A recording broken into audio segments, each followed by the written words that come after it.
Welcome to the Bare Essentials Podcast, where the talk is real and hibernating on your goals is not an option.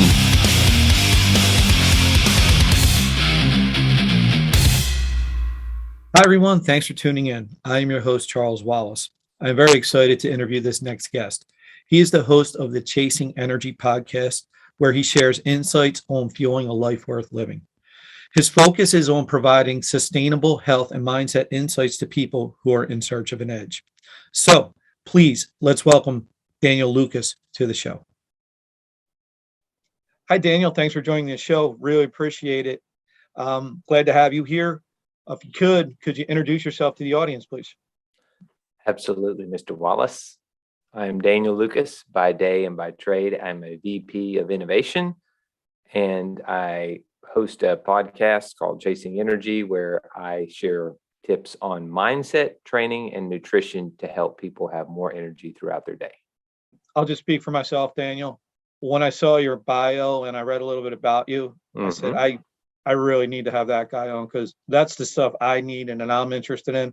And I think a lot of people that are listening are interested in the same thing. So this will be a great discussion. Before we get into all that, I like to start with just an icebreaker. Could you maybe tell us something interesting that maybe people close to you wouldn't even know? Well, probably that as far as my office people, they probably don't know that I was an ultra runner for a while, and it was a big part of my life, and something I look back and it taught me a great deal. And it was my life for a while, but I certainly enjoyed it. And I have some very good friends that I've stayed in touch with that were also in that community. And that's definitely something else that I want to touch on later on. So I'm really looking forward to discussing some of the insights regarding health, fitness, and mindset. Reading a little bit about you, prior to that, would you mind sharing with the audience a little about your backstory? Because I think it'll help people appreciate the journey. That's a good question. I rarely share my backstory. At about the age of 25, I decided it was time to get serious about my career and go back to school. And I took on this very arduous schedule I was working about 45 hours to 50 hours a week in a manufacturing plant. And then I went to school almost every night, and I went summers as well for about 7 years straight. And by the end, not even by the end, by about midway, my body was a wreck. I was on 2 pots of coffee a day. I was popping at least 2 ibuprofens a day because my back, from sitting all day, sitting all evening in the classes, and then all day I was carrying computers on my shoulder. I was an IT guy. And so by the age of 32, I was exhausted. Constantly looking for anything to stay awake.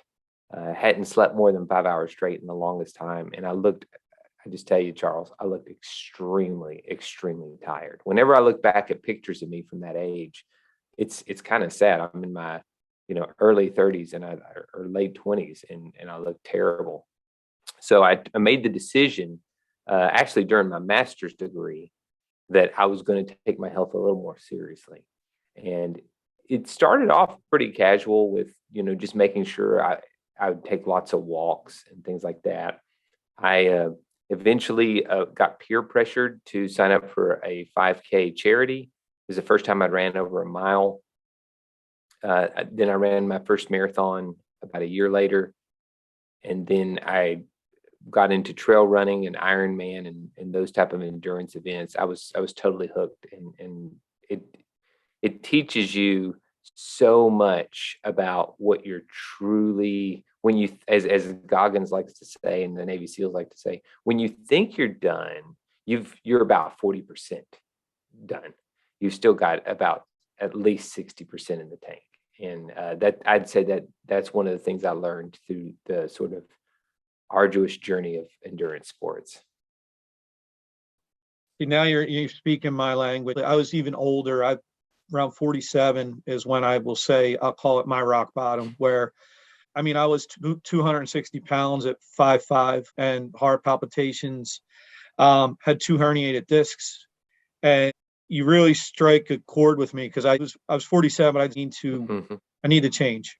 And I did Yeah, find and people who've props to also you, done it. Charles. It's very hard to change in your 40s. Most people, especially by the time they're in their mid 40s, they're pretty much like, I'm in cruise control, and things are in motion. It's hard to change the direction of the ship at that age. So massive credit to you there. Yeah, I appreciate that, Daniel. I actually say, if I ever get back to 260 pounds, I know that I'll die at 260 pounds. So I look at that person that I was in the mirror, and he's the person that motivates me every day. So that makes me continue on my health journey. Now I'm really interested. I really am bad at cardio. I will just admit it. I wanted to talk a little bit about the training that you go through to be an ultra runner. And not just physically how it helps you, but mentally, that mindset. How does that help you? Sure. When it comes to the training, I think, now that I'm not competitive in the sport like I was, you realize how coaches start to think, and the importance of recovery days and things like that I didn't understand recovery. I would just push through. If I was tired, I just trained harder. But the vast majority of training for something like an ultra needs to be done in what's called zone 2. And the best way to do that is to get a heart rate monitor, and then you learn your zones. And zone 2 means, if you want the cheat sheet version, it means that you can speak, but not more than, say, a full sentence without having to take a breath in. So you're going, Charles, I'm doing pretty good today, like that. So you're not huffing and puffing hard, but you can still talk. That's zone 2. And it feels, if you're doing it right, it feels like it's something you can hold most of, like, without too much effort. So that's your base. Now, with ultra running, that base needs to be rock solid. And again, something I've learned more after the fact, because if I wanted to run hard, I would run hard. If I wanted to run fast, I'd run fast. And you can do those things, but in order to do something that's going to be more than, say, a 5-hour event, and I consider like marathon is like, approximately going to take most people who are in good shape about 4 hours. Once you start moving past that, your zone 2 has got to be solid. If it's not, after about 4 hours, you're not going to be able to keep your heart rate down. It's just going to keep going super high, and you're going to have to walk and sit down to get it back down, and then you'll have to start over again. So that's a big part of that. The other part is, it's very time consuming. That's part of why I'm not doing it right now. I didn't mention it in my backstory, but I went through a divorce when my 2 children were born, and it was a very simple training program for me. I had my children every other day. So if I had my children that day, I just weightlifted inside the house. And if I didn't, I was running all day or in the evening. So back to what you do to prepare for that, it's a lot of zone 2 is probably the most strategic thing you can do. Just getting that solid heart. Now, it's not sexy and it's not popular, Charles, because people want to see the Rocky montage and do the sprints and all that. But what I will tell you is first of all, if you're over 40, don't try to outwork a bad diet. It is just a bad equation. The days of doing sprints and then having beer and pizza are long over for me. And then the other part of that is that when you do that speed work and you think, man, I burnt so many calories, think of it this way. Walking a mile, you burn the same amount of calories as running a mile. So it's more, you're going to have to put in a little more time, but it's more about controlling that effort. Because what happens when you start doing too many sprints and things like that, you start running the risk of injury much higher. And when it comes to an ultra, you do not want to be at the phrase I used to hear was, you don't want to be the fittest person on the sideline, right? So that means you're injured and having to watch other people race because you got a little carried away in your workouts and didn't want to do a recovery day. As far as what it taught me, Charles, there are very, very few things that I have encountered in the last 10 years that it has not prepared me for. Where the chips were against me, I felt like I was up against a wall, whether it was professionally or personally, or even as a parent. And I was like, you know what? I've seen inside my soul, and when there's nothing there, and I still stood up tall.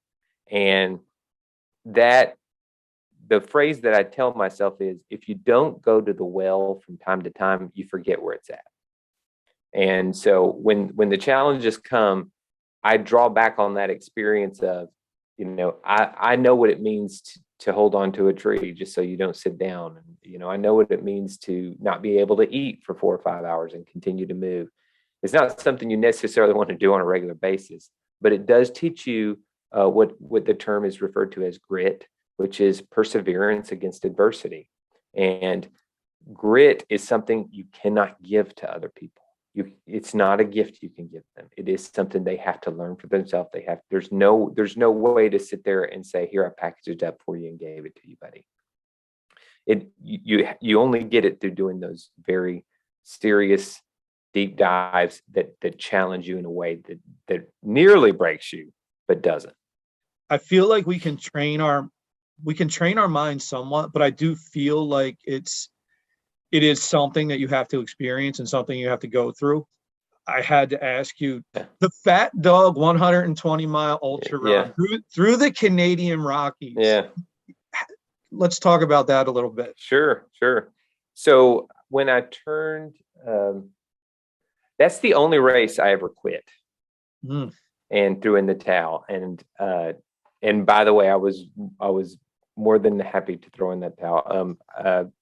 I went into, I was underprepared and went into hypothermia. It rained and rained and rained. And I didn't have my gear with me. I had put it at like mile 60. And man, by the time I got to this one aid station, I could not even talk. Like my jaw was chattering. I thought I was going to break my teeth. Oh. And so that time I threw in the towel. And it was the only time I threw in the towel. And I was more than happy to never go back to that race again. Like you talk about breaking you. It took me like 2 days. It felt like I was cold for 2 days after the race. I went back for my 40th birthday. I think the race was on the week of my birthday. And said, someone had talked me into trying it again. And the second time, Charles, it went even worse. By mile, and I'm a pretty experienced ultra runner, so for me to tell you it was a bad race, it was not good. By mile 15, I was sitting on the side of the trail throwing up, I don't think I'm going to make it to the mile 18 aid station just to quit. I'm going to have to ask for help. And something came over me when I got to mile 18. I realized it was probably 18 or 19 anyways, but I realized it was the same aid station I quit at last time. And I said, I cannot stop at this one. And then the second thing that carried me was someone had offered to pace me. Like they had driven a long way. This was in the British Canadian Rockies, British Columbia. And I felt I'm the kind of person that if somebody's counting on me, it drives me crazy to let people down. And I knew that guy was waiting on me. And he was at mile 65, 70 to pace me for the last 50 miles. And I thought, man, so the first aid station, the only reason I didn't quit was because I thought, this is the same one I did last time. So let me at least make it one more. And when I got to that one, I thought, man, that guy, he gave up almost 5 or 6 days of his time. I mean, he came down here to stay with us in Canada for a few days, and he's waiting on me there, and I don't want to let him down. Now, Charles, as with anything in life, once I got through that spot, I actually had a really good run. If it weren't for the fact that I was a total physical mess, my electrolytes got very out of balance. I'll just put it that way. And I ended up spending from mile 40 to 95, I had probably 45 of the best miles. Like I just coasted like I was a new person. Couldn't believe I was the same person I was the day before. But then the sleep deprivation. I didn't sleep the night before the race. And once you've been awake about 45 hours on your feet, you start to see a lot of things that are really strange. And there was one point where I was running down a trail as fast as I could. It was like a 10-mile or 10-minute downhill 4-mile section. And I saw a full-size Lego man just standing there in the trail. And I thought, that's the first sign that I'm getting really, really sleepy. It was just a human-sized Lego figure sitting there in the trail. So you see all sorts of things. That journey, when I talk about things that nearly broke me, I wish I had taken a before and after picture, Charles, because I lost so much weight in that race. I could not eat the last half of that race. Wow.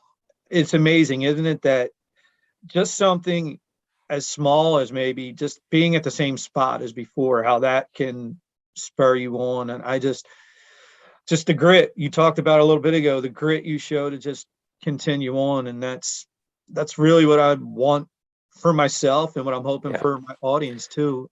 Let me tell you something, Charles, because you asked that question. Here's a mistake that most people make when they think about something like a marathon, or even especially when it comes to life. Never hibernate on your goals, right? Okay. Mm-hmm. When you're thinking about your goals and you're thinking about how to get there, do not get carried away with the entire journey. And what I mean by that is, if you ever start an ultra, let alone a marathon, and you tell yourself every single mile, I've got 23 miles to go, I've got 22 miles to go, it will make it absolute torture. What you have to do, especially when you committed to a goal, one of the best things you can do is learn to be present with where you are and saying, I'm going to do the best for where I am right now. But when you get caught up in, I have this much left, now I have this much left, now I have this much left. You talk about people who struggle with cardio. That's a big part of it. They've done studies. I heard this study the other day. I've been telling it to people. There's 2 mice in 2 cages. Okay. One has the option to jump on the spinning wheel and run whenever he wants. And the other one has no choice. Their whole cage is like the spinning wheel. So whenever the other one runs, they have to run too. Are you with me so far? Oh, yeah. They've got these mice hooked up to brain receptors, measuring their dopamine and their pleasure and their pain and all that. What do you think happens when the one mice runs and the other mice has to run? I'm assuming that the one that doesn't have to run, that chooses to run, is the one who's showing the more positive effects. That would be correct. And in fact, every time that mouse that has to run, it's just this torturous thing. Well, I think so many of us do that, Charles. When we talk about people who struggle with cardio, when we talk about people who think about a marathon, they're it's just miserable. It's just miserable. I just did it to check it off my bucket list. It's because they're going, it's something I have to do. I feel like I have to do this thing. The secret to staying in great shape is to be curious and find what you love. Whatever you will stick with consistently is way more important than how many calories you burn per minute and et cetera, et cetera. Because if you're talking to somebody who loves riding their bike or loves power hiking or loves, like I like in the summer when it's miserably hot, I actually don't like to run in the summer here in Tennessee. I like to paddleboard. So I'll get out there and do stand-up paddleboarding for an hour or two, and then I just do my runs or walks early in the morning. So it's a lot of it is about, Charles, how do you find a way that you can be present in the activity without sitting there and looking at your watch and going, I've been here for 5 minutes, I've been here for 10 minutes, I burn or even worse, I burnt 50 calories, I burn 100 calories. That's really good advice. So you have your own podcast, Chasing Energy. I love the slogan, fueling a life worth living. That's right. And I kind of what I call your mission, to focus on providing sustainable health and mindset insights for people who are in search of an edge. I would really like to maybe use the next few minutes to get into that, providing the audience some actionable items to take away in the areas of, say, mindset, nutrition, and training. So first of all, fueling a life worth living. Let's dissect that because I overthink things. That is not a random statement. Fueling is about what are the inputs on training, nutrition, and mindset that you are putting in as fuel to your day. And when you think about a life worth living, there's not too many people who can manage to enjoy their life without having some sense of vitality. And so when I say about sustainable energy, it's the opposite of the shortcuts. Oh, if you take this, this stack with this stimulant and do this, it'll jack you up. And then, or you do this binge diet for, 2 or 3 weeks and you'll shed 10 pounds and you can still eat Captain Crunch twice a day or whatever. Those are the things where I look at, and I've spent so many years, Charles, as a student of self-development. I've read well over 500 self-development books, and I've a lot of those were in diet and nutrition, but also in mindset as well. And there isn't really a shortcut. In fact, the shortcut is going, this is something I'm going to commit to. So now I'm not going to be distracted with the other stuff. That's the shortcut. You're committing to a path, right?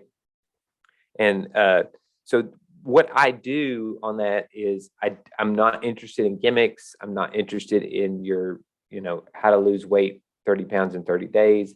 It's very much, when I think of people like yourself, Charles, or me, I think, look, I'm a professional person. I'm over 40. I have kids. I have a busy schedule. How do I set the example as a parent for what healthy living is without making it a burden for them, right? And to where they resent it?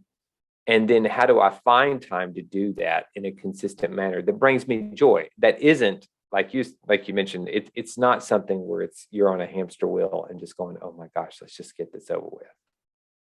So I try to keep it fun and try to keep it informative. And when it comes to eating, I eat very healthy, but I'm also a very serious chef. Like I take that my passion for cooking is pretty close to my passion for anything else. And you can have really good food at home without thinking it's just, carrots and iceberg lettuce or something like that. I'm not a chef. I've never even been really that great of a cook. Recently, I've discovered a passion for cast iron cookware. Yeah, I love it.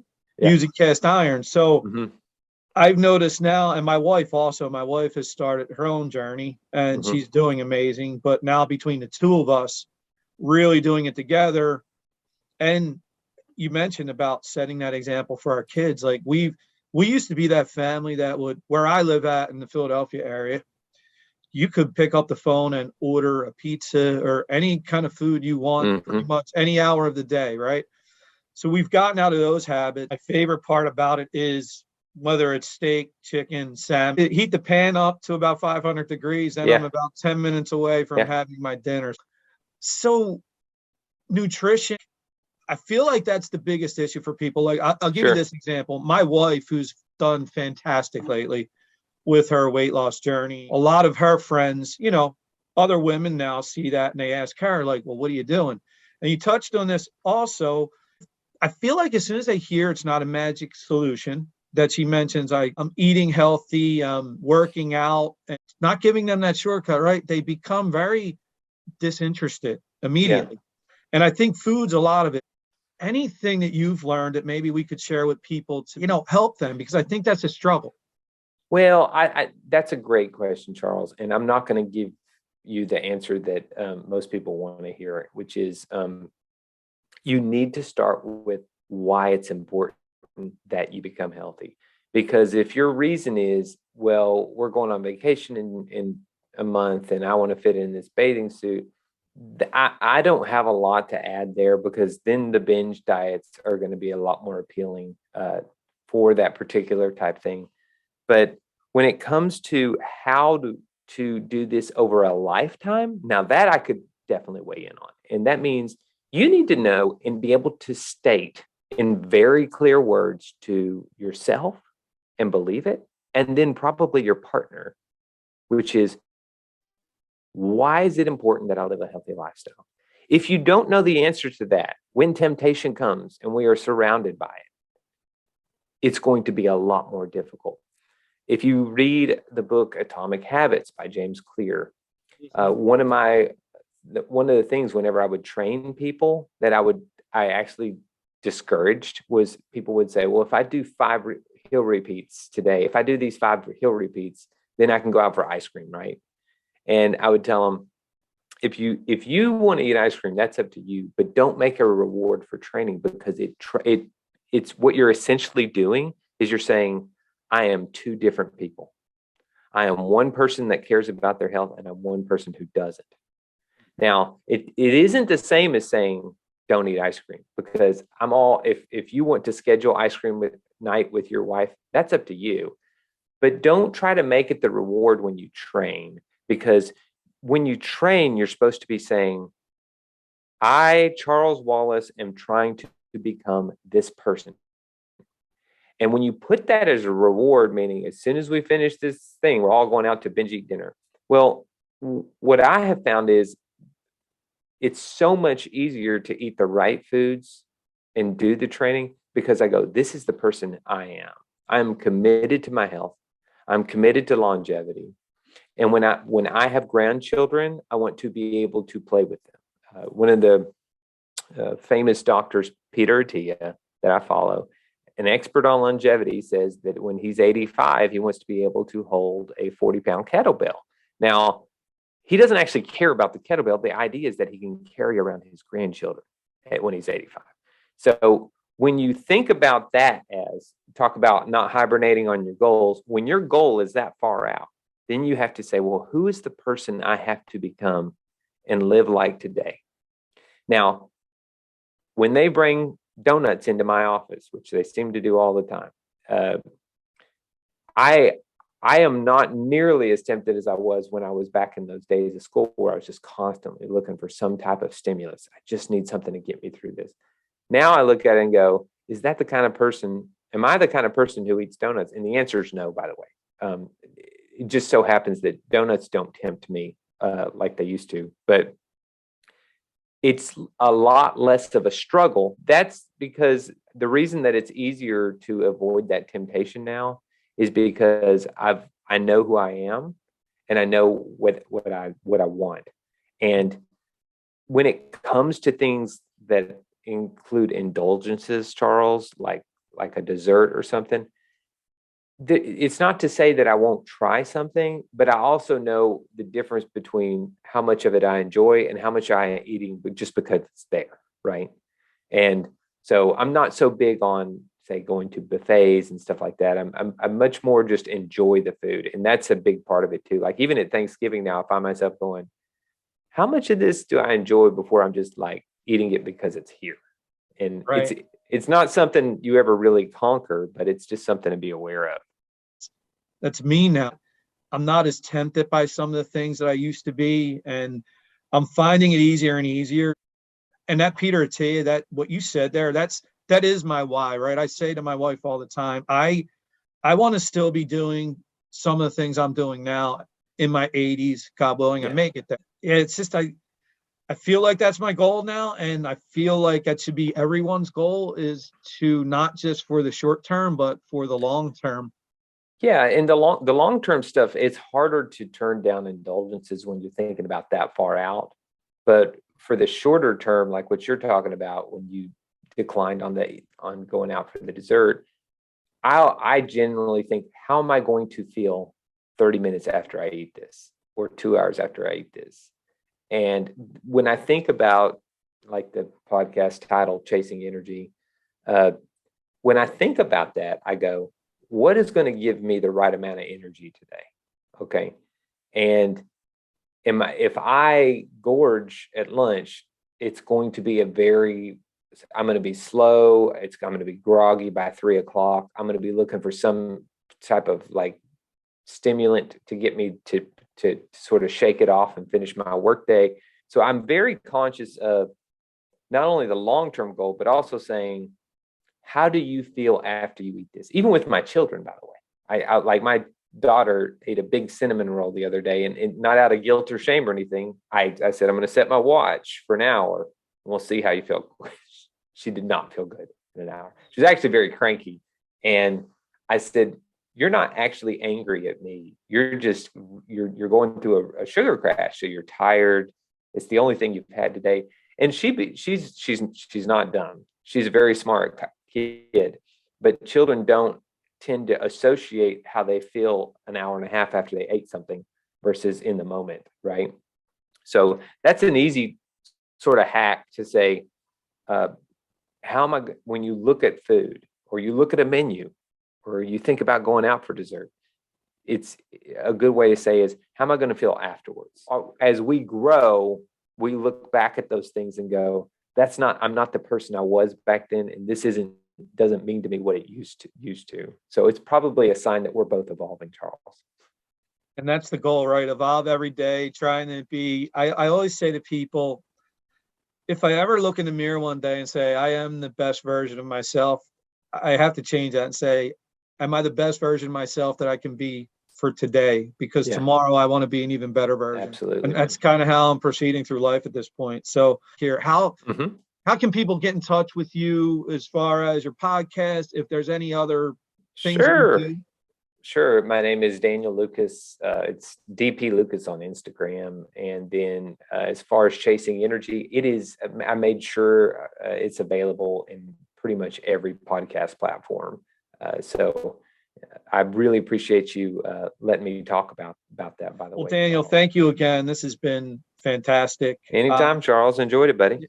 Yeah, no, this is great. So everyone, check Daniel's podcast out, Chasing Energy. Thanks again for tuning in. Appreciate it. Take care. Thanks. Bye. This has been the Bare Essentials. Thanks for listening. And remember, never hibernate on your goals.